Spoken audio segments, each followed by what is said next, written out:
So we've come now to the third miraculous sign that Jesus performs in the Gospel of John. You'll remember the first was when he turned water into wine at the wedding in Cana. John said this, the first of his miraculous signs Jesus performed in Cana in Galilee. He thus revealed his glory, and his disciples put their faith in him.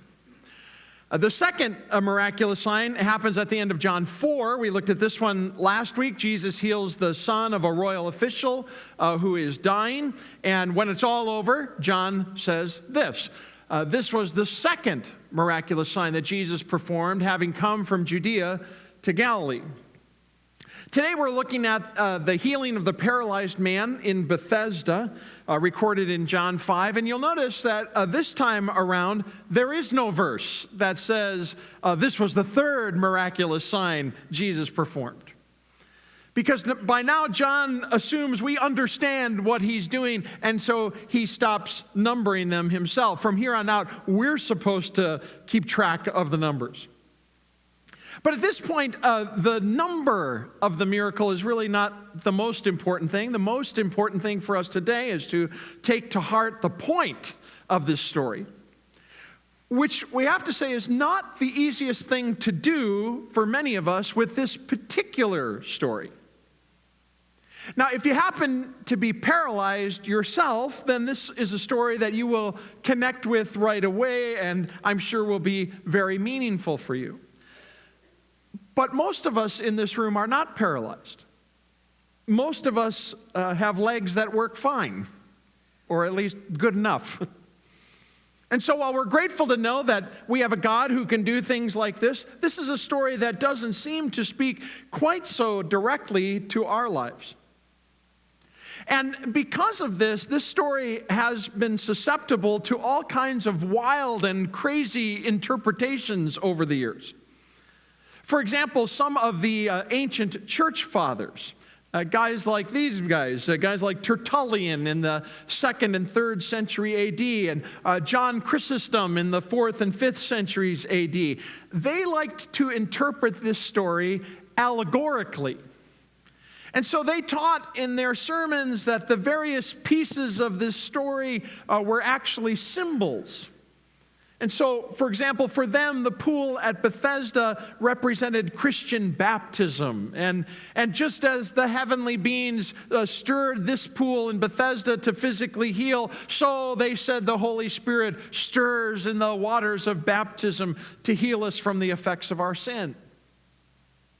Likewise, to them, the 38 plus years of his suffering were a reminder of Israel's 38 sort of years in the wandering in the desert, recorded in the book of Exodus. And they said, just as Moses led the Israelites through their 38 years to the promised land, so now Jesus is leading this man to the alleged promised land of healing and wholeness. Now, this is all very interesting. The problem is there's absolutely nothing in the text itself to suggest that we're supposed to interpret it that way.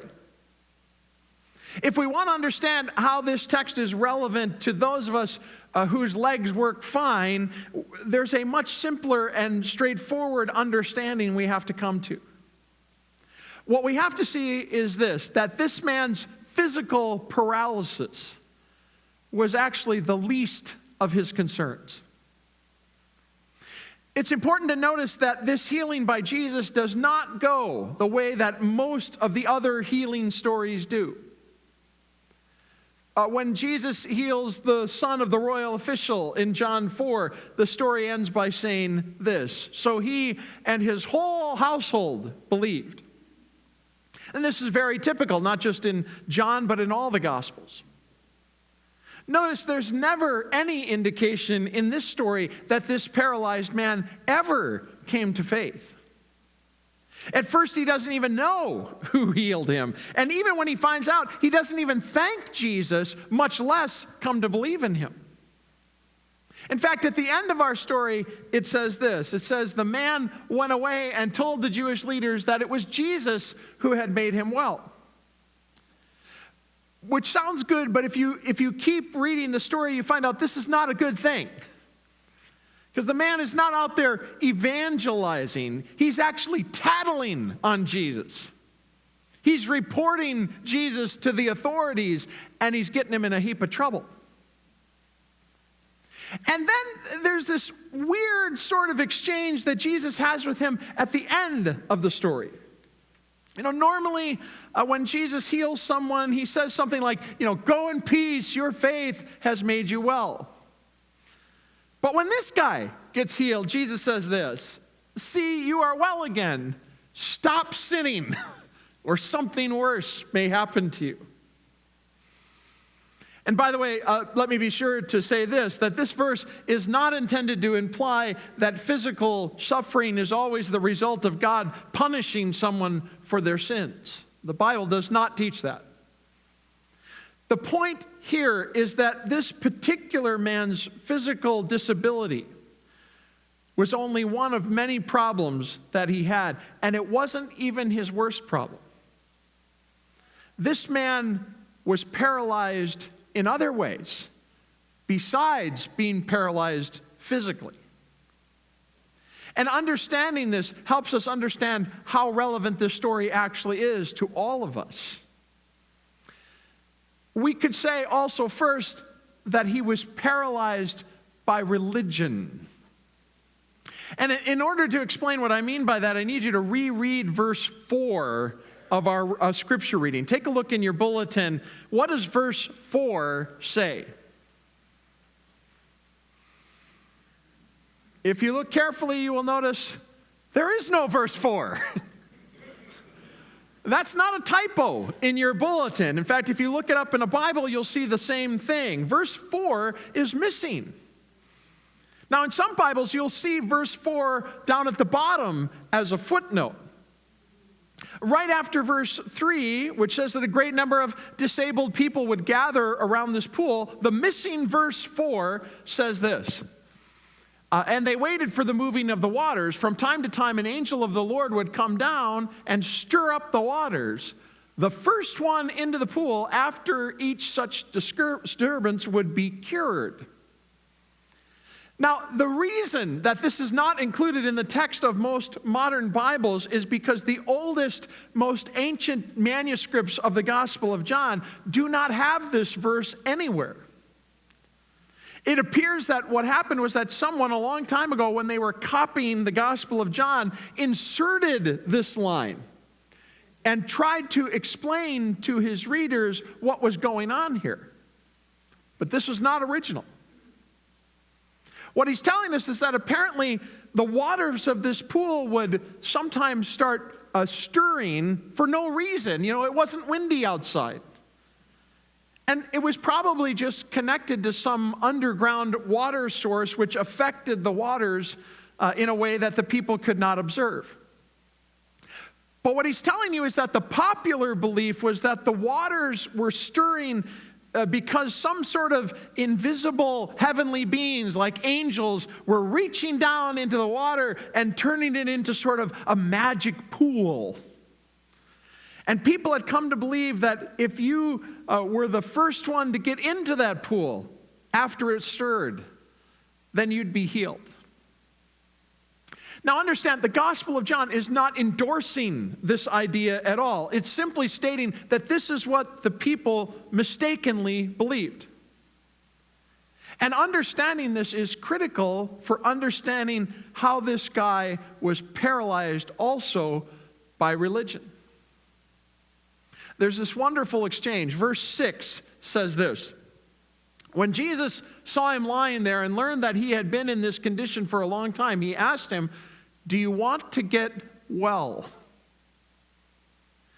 Now, what you'd anticipate would come next would be the man saying, "Well, yes, I do want to get well. Please heal me, Jesus." But instead, you get this. "Sir," the invalid replied, "I have no one to help me get into the pool when the water is stirred. While I'm trying to get in, someone else goes down ahead of me." Now, I hope you can see the irony here. Jesus, the one that John will later call living water, the only water that can heal anybody, is standing right there next to him. But he's still obsessed with trying to get himself into the good luck pool. And this is why I say he was paralyzed by religion. Jesus is standing there right next to him, trying to do something wonderful for him, but he is still determined to do it himself. And this is the pattern of religion. And it's why, even though sometimes we can talk about the Christian religion, Christianity really needs to be distinguished from religion, because it's a totally different thing. Because you see, the pattern of all religion is this: I do, and then God blesses me. But the gospel of Jesus Christ says just the opposite. The gospel says, no, God blesses me, and then I do.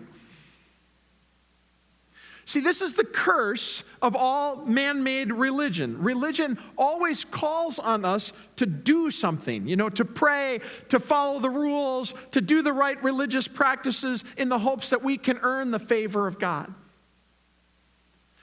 But Christianity says you will never earn the favor of God, no matter how hard you try. And you don't have to. Because Jesus Christ has done for you what you could never do for yourself. So yes, of course, you do things. You pray, you obey God's laws, you worship, you serve. But it's never to earn God's favor. It's always and only a response to the favor of God that is already yours. And isn't it interesting that you can be paralyzed by religion even when Jesus is standing right next to you? And this, of course, is the point. It isn't just those people out there in other religions that this can happen to.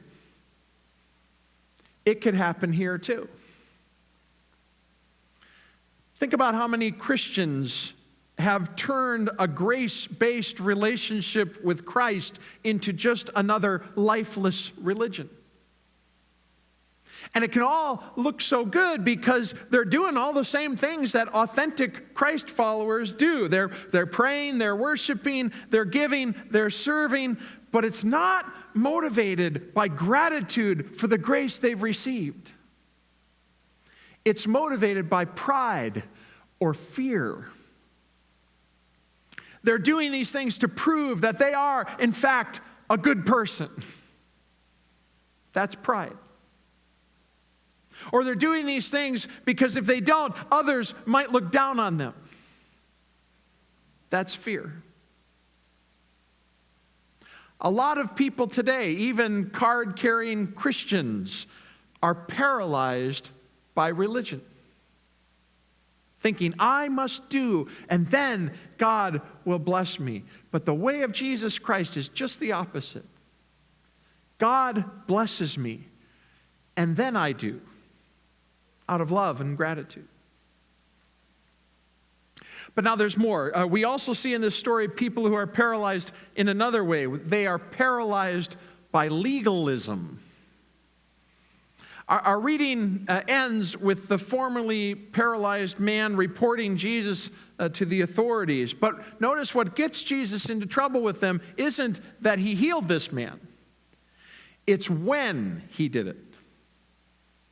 The very next verse after our reading says this: so because Jesus was doing these things on the Sabbath, the Jews persecuted him. Now, this is an amazing verse.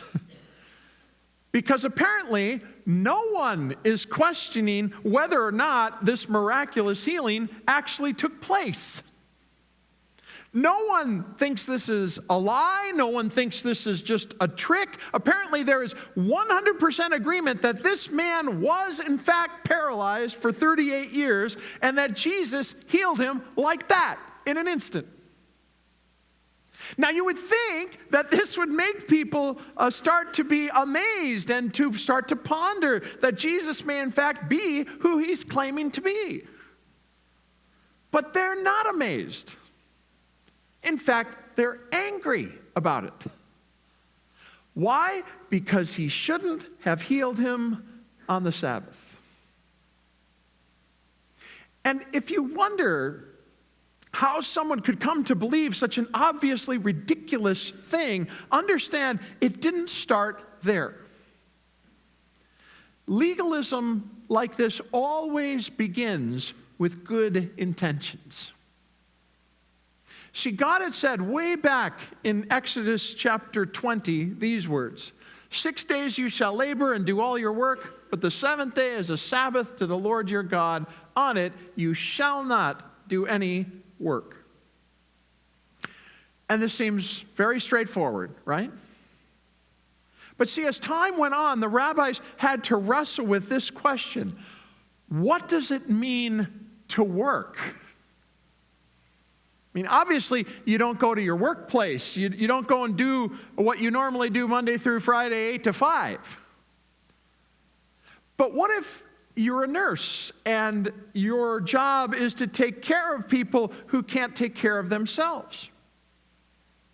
Can you work on the Sabbath? If you don't, your patients may very well die. And that can't be what God wants, right? What about other things? Can you mow your lawn on the Sabbath? Or is that work? Can you do your grocery shopping on the Sabbath? Can you babysit for other people so they can go out and rest and have a good time on the Sabbath?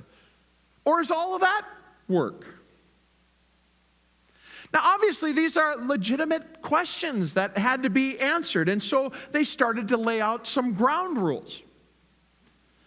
But over time, their legitimate guidance got less and less legitimate and more legalistic until it got absolutely absurd. Many years later, the wisdom of the rabbis on the Sabbath was codified in a document called the Mishnah. And the Mishnah describes 39 specific activities that are forbidden on the Sabbath. And some of them are just hilarious. They said things like, you can tie knots on the Sabbath, but only if you do it with one hand. Because if you use two hands to tie a knot, that's work. I don't know about you, but it seems to me it should be just the opposite of that, right? They said you can lower a bucket into a well on the Sabbath in order to get water if you need it, but only if you lower it with a belt. If you use a rope to lower the bucket, that's work. And as you can see, eventually they said you can walk on the Sabbath, but you can't carry your mat, because that's work. Now, all of this is from much later than Jesus' time, but much of this goes back to the traditions of the Pharisees, and so it gives you a little bit of a window into how these Jewish leaders were thinking in our story. But again, you have to ask, why does this happen? Why is it the natural tendency for good people asking legitimate questions to go too far and end up with these ridiculous legalistic positions? And the answer is because legalism always appeals to our fear and our pride. Legalism gives us the illusion of order in a chaotic world. Ambiguity is scary, but if you have a rule to follow for any and every situation, it just makes the world feel a little safer. And legalism also appeals to our pride, right? When we have an answer for everything, it makes us feel good about ourselves. And then we don't need the wisdom of God. We don't need to trust God anymore, which is good, we start to think, because of course trusting God is scary. See, every good thing that you ever do will ultimately be motivated by one of three things: by fear, by pride, or by love. And if you're motivated by love for God and love for others, you will always end up in a good place. But if you do things, even the best of things, motivated by fear or by pride, sooner or later, you will always end up in legalism. Now, there's one more thing, though, that paralyzed this man besides his physical disabilities. We have to say, finally, that he was paralyzed by idolatry. And some of you are going to say, well, what do you mean? I didn't see him go into any pagan temple and bow down and worship. And of course, that's true. But worshiping in a pagan temple is not the only way to commit idolatry. As Martin Luther famously explained in his small catechism, the first commandment means much more than that. He said, to have no other gods means this, that we are to fear, love, and trust in God above all things. So in other words, anytime we value something more than we value God, or anytime we seek someone else's approval more than we seek God's approval, that's idolatry. And that's exactly what this man did. Why does he run off and tell the authorities that it was Jesus who healed him? As I said earlier, it wasn't to evangelize anyone. It wasn't because he's trying to spread the good news about Jesus. He did it because he knew these Jewish leaders were not happy about this healing. And it was more important to him to stay in their good stead than to honor and thank Jesus for what he had done. And that's idolatry. And you think about it, how many of the sins we commit are done for the same reason? How often do we say we love Jesus and want to obey and follow him, but when push comes to shove, we care more about what our friends think or what our boss thinks or what our family thinks than of what Jesus thinks? That's idolatry. The truth is, friends, this story is far more relevant to all of our lives than we think it is. Because even those of us whose legs work fine are often paralyzed by religion and legalism and idolatry. And worse than that, just like with the man in our story, these things can be driving our lives and motivating everything we do, and we don't even know it.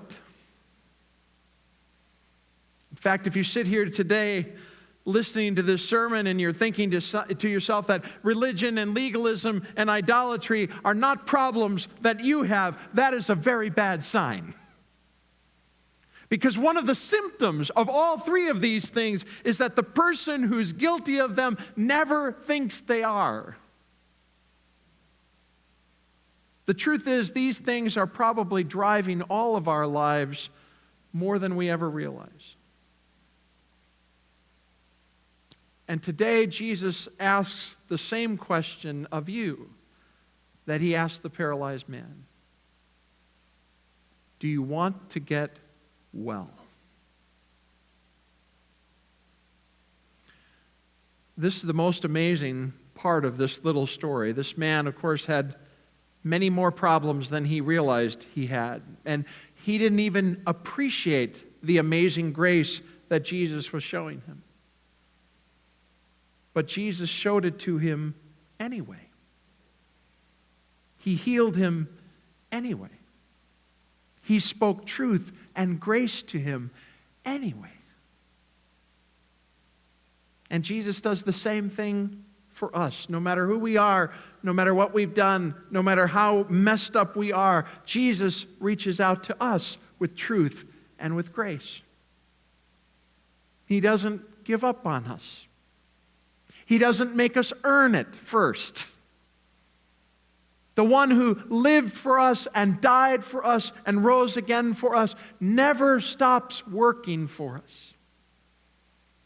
His offer still stands for you today. Do you want to get well? Let's bow our heads and pray.